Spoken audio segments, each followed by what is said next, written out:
Hello, I'm Congressman John Garamendi. Welcome to the nation's capital. I know that in the 10th Congressional District, in all of California, and indeed in America, every family is concerned about a job. Many have lost a job. They've lost their home. There's a lot of hurt out there, and we need to address that here in Washington. And I know there's a way that we can do it. I know that we can once again make it in America. Because I know that if we're going to make them in America, we can build the buses, the trains, the solar systems here in this great nation. How can we do that? There are 5 steps to having a very competitive economy.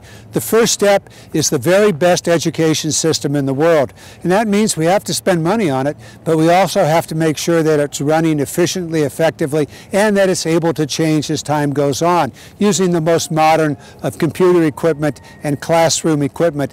Really ought to be right at the foundation of that.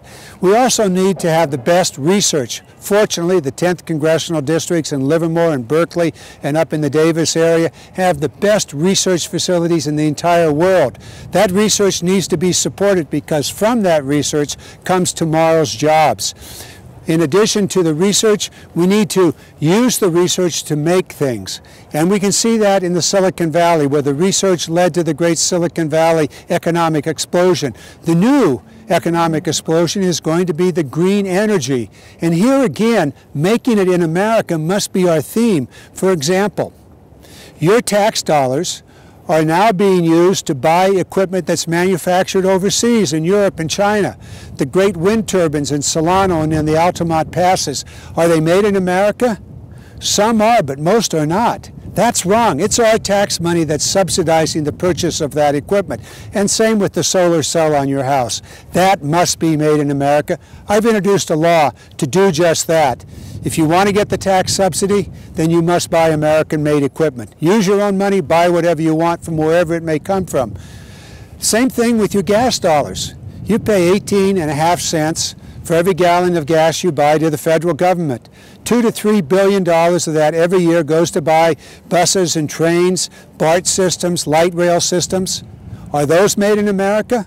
Often they're not, yet it's our tax money. I've introduced yet another bill that really requires that if our tax dollars are going to be used to buy a bus, a train, or a light rail system, then that piece of equipment must be made in America. This is called Making It in America, rebuilding our great industrial strength in this nation.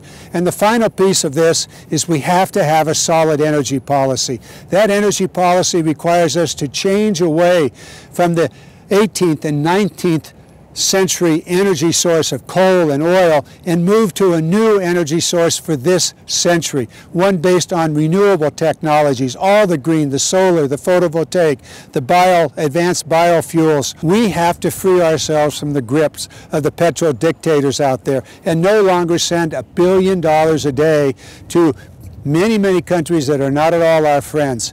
So this is a strategy on rebuilding the great job strength of America, the great industrial system that gave this nation such strength. I hope you'll work with me on these, and you're welcome to contact us at any time. The telephone numbers are on the screen. The websites are there. Let us know what you think. Thank you so very much for this time to spend with you.